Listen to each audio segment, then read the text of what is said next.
All praises to Yahweh, Ba'ashem Yahweh Shai, Ba'ashem Akar Kodash, double honors to the elders and apostles of Great Stone. Shalom to the elect pushing this word in truth and in sincerity, with hope of receiving mercy of Yahweh, Ba'ashem Yahweh Shai. Yahweh is the name of the Heavenly Father. Yahweh Shai is the name of his only begotten Son. You so-called Negroes, Hispanics, and Native Americans are the Israelites according to the prophecies that are written in the scriptures. I want to make it known that the RFID microchip is the MOTB. The serpent juice is the precursor to the MOTB. Yahweh Shai, who dwelling in the called Jesus, is about to make his return upon the earth to deliver his elect and to pour out judgment, as this is written. So I want to go straight into this lesson concerning tensions increasing around the world. And this is all due to the will of Yahweh, Ba'ashem Yahweh Shai, in these last days. So let's get into it. This is Joel 3 verse 9. Proclaim ye this amongst the Gentiles. Prepare war. Wake up the mighty men. Let all the men of war draw near. Let them come up. And if you notice what take place now over there in Syria, you have a lot of countries getting involved in what's going on, And Yahweh Shemel Shai gonna use more events to draw more countries over into that region, because in that region or in that area is gonna be the main battlefield of this coming world war over there in the Levant. So the Lord draw all the men of war near.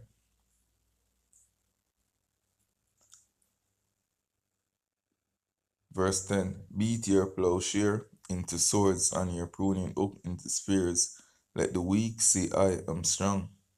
And that's what's being done now due to the allies that these weaker countries has, and some of these weaker countries have nuclear capabilities.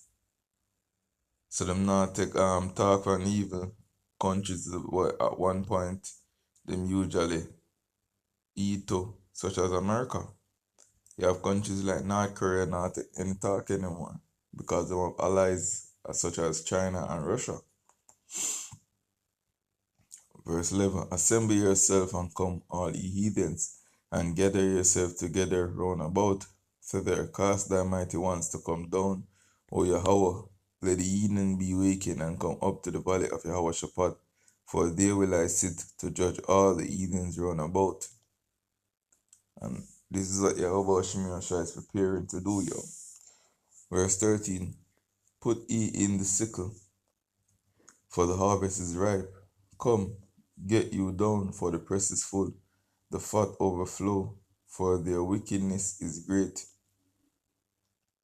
Multitudes, multitudes, in the valley of decision, for the day of Yahweh is near in the valley of decision. And this is what we're out there proclaiming. Today is another Tuesday in which brothers preparing their mind to go before you so-called Negroes, Hispanics, and Native Americans, to let them know what the will of Yahweh, Ba'ashem Yahweh Shai is. So let's watch this clip. It looks like we are back to the Cold War days. We have Mark Rutte. He's the NATO Secretary General. He says that we are back in the Cold War. A lot of people in the military world, they say that this war is about to go hot. We could see mushroom clouds or some sort of chemical or biological release any day. Countries, they say, have cranked up their defense spending. We are still spending far less than recent times, they say, but threats to our freedom and security are just as big, if not bigger, than during our recent wars. They insisted that the pledge of each country is not enough to keep Russia at bay. They say Russia is preparing for a long-term war against NATO. They added that there is an ominous promise. We, as NATO, are not ready for what is coming for our way of life. It is time to shift to a wartime mindset and turbocharge the defense production and defense spending.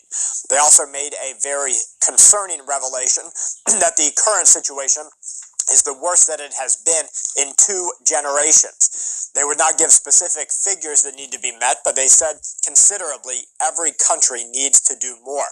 Now we're starting to see them say that Russia is going to take on NATO. It's going to happen soon. I've got some breaking news for steak lovers out here. They've pushed for a long time. Bill Gates out here telling you that you can't eat steak because it's bad for the world. I am the most powerful superhero in the world, yet I get bullied every day. Why? Because if they bad for the world, other countries, other people are telling you that it doesn't meet the Green Initiative. Right now, cattle prices have jumped to an all-time high. We have U.S. consumer discretionary sector bankruptcies skyrocketing. 99 of the larger consumer discretionary firms that went bankrupt year to date have been driven by the average consumer pulling back on spending. Now, remember, the Federal Reserve wants to tell you the consumer is strong. What they mean is that the top 1 to 3% are still out there buying higher priced goods than ever. They're buying houses for $5 million that are really worth $800,000. They're buying cars and trucks for $90,000 that are really worth $30,000. So when they look at that type of thing and they start to see that they say the consumer is strong, they are absolutely wrong. Scientists, again, are issuing an urgent warning. They say that lab-made mirror bacteria has the capacity, remember, this was made in a lab using your tax money, to wipe out all of humanity. The cost of things like food and housing are straining people's budgets. U.S. households over the past couple of years have found themselves having to pare their spending on basic necessities just to keep the lights on for their kids inside of their house. According to LendingTree, they put out a recent study. It analyzed the U.S. Census Bureau Household Pulse survey data. They found that the percentage of Americans 18 and older had to cut back on necessary expenses just to pay their energy bills, higher than ever, to keep their... But think about the amount of money they must send over there to Ukraine and Israel to push this war. That's the thing. Now, Russia has launched a deadly attack targeting Ukraine's energy facilities during the winter season. The escalating tensions have plunged hundreds of thousands into temporary blackouts as temperatures hit -5 degrees. Our next report tells you how Russian assault has put Ukraine on the brink of a breaking point. Take a look. As winter sets in, Russia has launched a massive aerial attack on Ukraine's embattled energy facilities.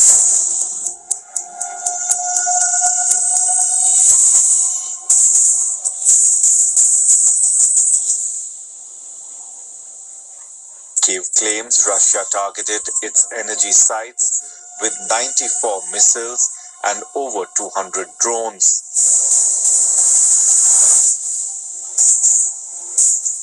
Zelensky has called for a stronger Western response.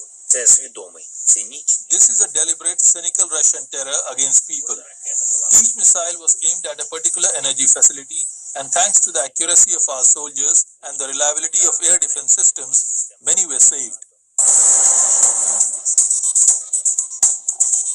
The attack is a response to Ukraine's firing US-supplied ATACMS against Russian military airport. The 12th major assault on energy system in western Ukraine has damaged power facilities in several Ukrainian regions, forcing even longer electricity cuts for millions of civilians. Around half of Ukraine's energy infrastructure has been destroyed in the war. Russia has repeatedly attempted to cripple Ukraine's electricity system. It only aims to disrupt Ukrainian defense manufacturing. But the unrelenting attacks have left the civilians in dark with no running water or heating.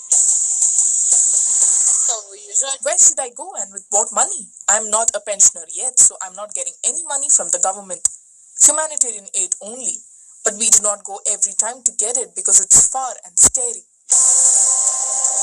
With winter temperatures currently around -6 degrees Celsius, the strikes increase pressure on Ukraine at an unpredictable moment, with Donald Trump set to return to the White House next month, vowing to end the war quickly. The attack comes even as Russia claims to be controlling a large chunk of Ukraine and has been advancing at the fastest pace since the early days of its invasion in 2022. The focus of Russia's advance is on the eastern Ukrainian region of Donetsk, where Russia currently controls over 60% of the territory. The Russian forces are outside the Ukrainian city of Pokrovsk.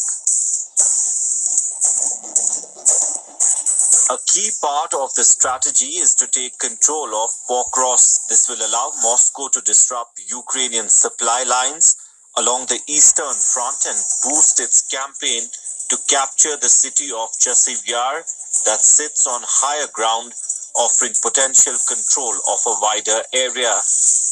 As Russian forces notch up their fastest.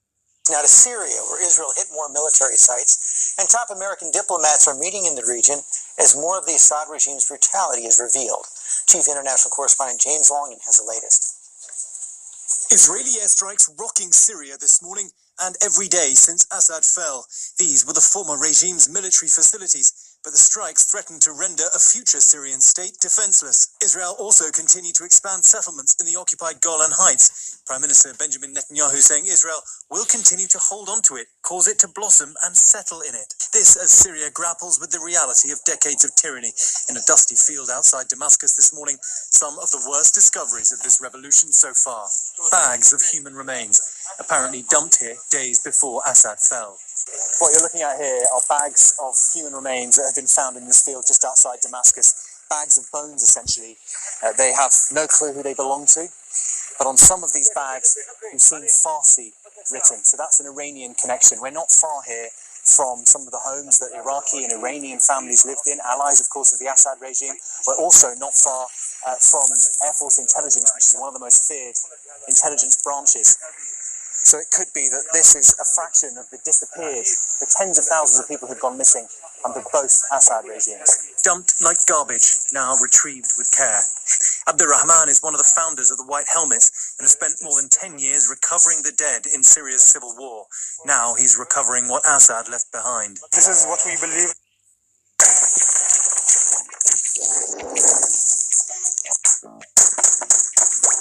Colonel Douglas McGregor, it's always a reassurance to me, actually, just to be with you, just to hear your thoughts. So thank you once again for making time for me. Oh, my pleasure, Neil.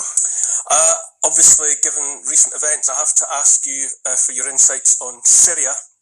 I suppose, first of all, did anyone see this coming? And so quickly, after a war that kicked off, well, all the way back in 2011 at least?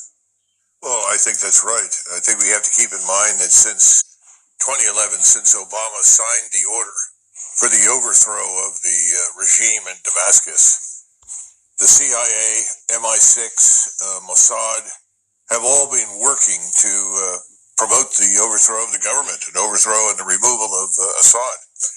They've done many, many things, but probably the most important thing is that they forged this temporary alliance, and I say temporary because I don't think it's a permanent feature of the terrain, but a temporary alliance between the Turks and the Israelis. So that we're looking at a region that's now, at least in the foreseeable future, is going to be dominated by those two states. And the various Islamist fighters who were graduates of Al-Qaeda, Al-Nusra, ISIS, and so forth, were effectively rebranded as... So as you can see,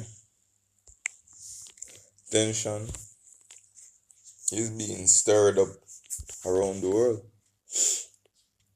and it's going to get worse. But this is the whole determination of Yahweh Bashim Yahushai. So I'm going to just give you this last precept and get prepared to go to them people at work. So this is Zephaniah 3 verse 8. Therefore wait ye upon me, saith Yahweh, unto the day that I rise up to the prey. For my determination is to gather the nations, that I may assemble the kingdoms, to pour upon them mine indignation, even all my fierce anger. For all the earth shall be devoured with the fire of my jealousy. And we are coming into these times. So now is not the time to be given over to your fleshly desires. Now is the time to draw nigh to Yahweh, Ba'ashem Yahweh Shai. So with that I want to say Kalalal, Yahweh, Ba'ashem Yahweh Shai, Ba'ashem Kodash. Shalom.